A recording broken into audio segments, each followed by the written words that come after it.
کل قیامت کے دن یہ نہ کہہ سکیں کہ خدا بندہ مجھے پتہ نہیں چلا تھا، تو نے حق کو بیان کیا تھا. چونکہ حق و باطل، فرقان کا یہ دعویٰ ہے کہ میں فرقان ہوں، حق و باطل کو جدا کرتا ہوں. اس نے قرآن کریم میں سورہ الحمد میں حق و باطل کو جدا کر دیا ہے. دو امام ہیں، امام حق ہے اور امام باطل ہے. امام حق کو تلاش کرنا چاہتے ہو تو امام حق وہ ہے غیر المغضوب علیہم، جو کبھی بھی زندگی میں گمراہ نہ ہوا، جو کبھی بھی زندگی میں خدا کو جس نے ناراض نہ کیا ہو، وہ امام حق ہوگا. یہ ہستیاں صرف اور صرف آل محمد ہیں. نہ صرف یہ ہے کہ خدا ان پہ ناراض نہیں ہوا، بلکہ پیغمبر فرماتے ہیں ان اللہ یرضا لرضا فاطمہ ویغضب لغضبها، خدا اس پہ ناراض ہوتا ہے جس پہ آل محمد ناراض ہوتے ہیں. خدا ان سے راضی ہوتا ہے جن پہ آل محمد راضی ہو جاتے ہیں. ان کی رضا کو اپنی رضا بناتا ہے، ان کے غضب کو اپنا غضب بناتا ہے. آل محمد اس طرح سے ہیں. لہٰذا آل محمد وہ ہستیاں ہیں جن پہ خدا قرآن میں سلام بھیجتا ہے. سلام علی آل یاسین. کسی کی آل پہ خدا نے نبیوں کا ذکر کیا، آل نبی کا ذکر کیا، نبیوں پہ سلام بھیجا. اس میں سلام علی نوح فی العالمین، سلام علی ابراہیم، سب نبیوں پہ خدا نے سلام بھیجا ہے. 8ویں امام کی دلیل ہے. 8ویں امام سے جب پوچھا گیا آل محمد کی کیا خصوصیت ہے تو آپ نے ارشاد فرمایا کہ قرآن نبیوں پہ خدا ذکر کرتا ہے، قرآن میں نبیوں پہ سلام بھیجا ہے. کسی نبی کی آل پہ خدا نے سلام نہیں بھیجا ہے. لیکن آل محمد وہ ہستیاں ہیں. یاسین سے حضرت پوچھتے ہیں کہ بتاؤ یاسین سے کیا مراد ہے؟ یاسین والقرآن الحکیم، پیغمبر کا اسم مبارک ہے جو قرآن میں ذکر ہوا ہے یاسین. حضرت فرماتے ہیں آل یاسین آل محمد ہیں، اور صرف قرآن میں جس آل پہ خدا نے سلام بھیجا ہے، سلام علی آل یاسین، میرا سلام ہو آل محمد پر. یہ عظمت آل محمد ہے. قرآن کریم میں خدا سلام بھیجتا ہے آل محمد پر. اس کے یہ آل یاسین ہے یا الیاسین ہے، یہ آپ ذہن میں رکھیں. پڑھنا وہی ہے جو قرآن کریم میں لکھا ہوا ہے. قرآن کریم میں لکھا ہوا ہے الیاسین، لیکن اس سے مراد آل یاسین ہے. کوئی 11-12 روایات معصوم سے موجود ہیں آل یاسین ہیں، اور اہل سنت سے بھی روایات موجود ہیں کہ آل یاسین ہے. خداوند عظیم نے آل یاسین پہ سلام بھیجا ہے قرآن کریم میں. لہٰذا آل محمد وہ عظیم ہستیاں ہیں جن کو قرآن میں خداوند عظیم اس طرح سے احترام کے ساتھ ذکر کرتا ہے. آل محمد وہ ہستیاں ہیں جن کے لیے قرآن میں مودت کو فرض کرتا ہے. قل لا اسألکم علیہ اجرا الا المودۃ فی القربى. لوگوں کوئی اجر نہیں چاہیے میری قربہ سے مودت کرنا اور محبت کرنا، کوئی اجر نہیں چاہیے، کوئی عوض نہیں چاہیے. چوتھے امام نے خطبہ ارشاد فرمایا تھا جس دن مدینہ واپس تشریف لائے نا، اس خطبے میں کہا تھا لوگوں ہمارا خدا نے حکم دیا تھا کہ مودت کرنا. اگر خدا کہتا آل محمد سے دشمنی کرنا تو جتنی دشمنی کر لی ہے نا اس سے زیادہ دشمنی نہیں کر سکتا تھا آل محمد سے. اتنی دشمنی آل محمد سے کی کہ دوسرے امام ارشاد فرماتے ہیں ما منا الا مقتول او مسموم.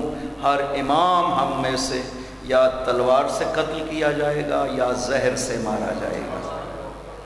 اور نہ صرف یہ کہ بڑوں کو مارا گیا بلکہ بچے آل محمد کے انہیں بھی شہید کیا گیا.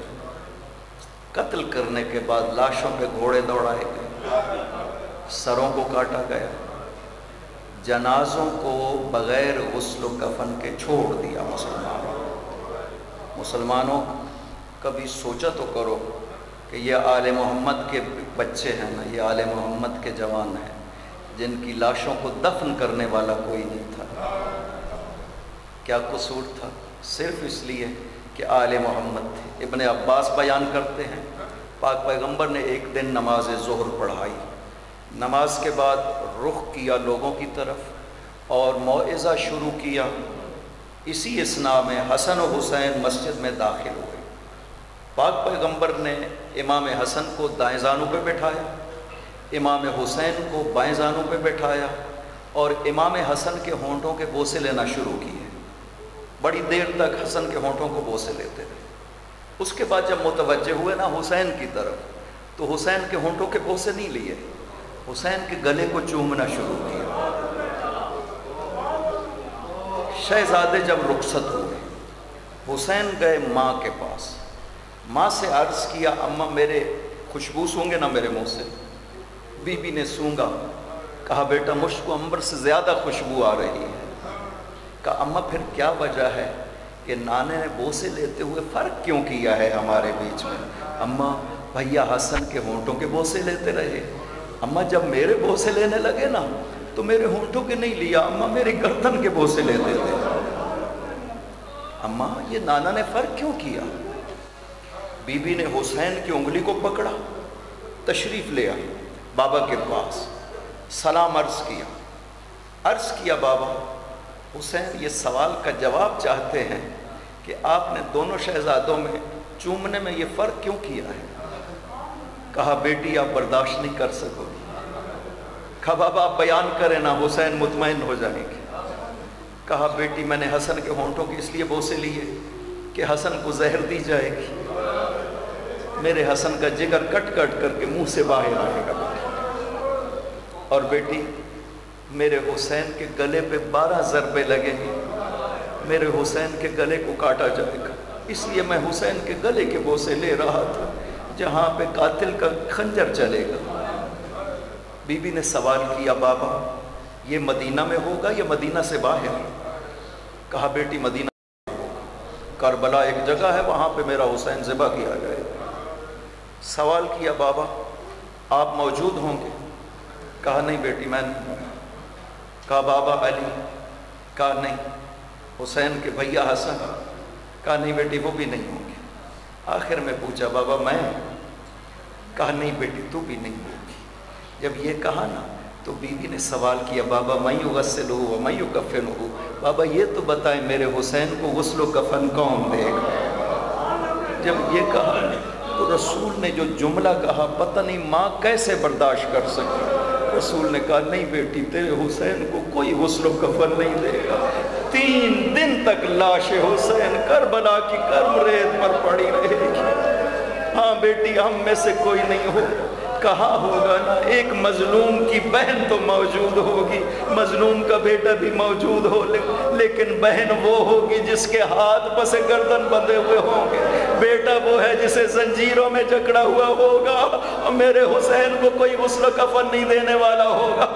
اور یہی وجہ ہے کہ بہن کو کسی نے حسین پر جی بھر کے رونے نہیں دیا تھا، جب بھی رونے لگتے تھے نا کوڑے لے کر کے ظالم آ جاتے تھے، اور آخری جو جملے کہا تھے نا رخصت ہوتے ہوئے حسین کو 2 جملے بولی تھی زینب حسین کے ساتھ، بھیا حسین 2 باتیں ہیں، ایک خدا سے عرض کی خداوند یہ ہماری قربانی ہے اسے قبول فرما، دوسری بات حسین سے کہی تھی حسین بھیا کل سے لے کر اب تک زینب تیرے بچوں کو بچاتی رہی، اب زینب کی پشت سیاہ ہو چکی ہے، اتنے کوڑے مارے گئے، اور جو بہن اپنے بھائی پہ جی بھر کے رو نہیں سکی نا، جب یزید نے کہا تھا میں قیدوں کو رہا کرتا ہوں آپ مدینہ جانا چاہتے ہیں تو جا سکتے ہیں، پہلی بات جو زینب نے کہی تھی سجاد بیٹا میں اپنے بھیا حسین پہ جی بھر کے رو نہیں سکی، اور پہلے زینب حسین پہ گریا کرے گی پھر قیدوں سے رہائی پائے گی۔ اور جب محمل تیار ہوئے جا رہے تھے نا واپس تو کہا تھا بیٹا سجاد ان سے کہیں محملوں پہ سیاہ پردے لٹکائے جائیں، ہم جہاں سے گزرے لوگوں کو پتہ چلے یہ آزادار حسین جا رہے ہیں۔ وَسَيَعْلَمُ الَّذِينَ ظَلَمُوا أَيَّ مُنْقَلَبٍ يَنْقَلِبُونَ بار الاسد کا محمد و آل محمد، اس عبادت کو اپنی بارگاہ میں منظور و مقبول فرما، خداوندہ صدقہ محمد و آل محمد اس جام پہ اپنی رحمت برکت نازل فرما، بانیان مجلس کے گھروں پہ اپنی رحمت برکت نازل فرما، ان کے رزق میں وسعت و برکت عطا فرما، ان کے بیماروں کو شفاء کامل و عاجل عطا فرما، صدقہ محمد و آل محمد ان کے مرحومین کی مغفرت فرما، جوار معصومین میں جگہ عطا فرما، خداوندہ صدقہ محمد و آل محمد امام زمانہ کے ظہور میں تاجیل فرما، ان کے قلب مقدس کو ہم سے راضی و خوشنود فرما، یہ ذکر مقدس جیسے جاری و ساری ہے تا ظہور امام زمان اسی طرح جاری و ساری رہے، بے فضل کا و رحمتک یا رحمت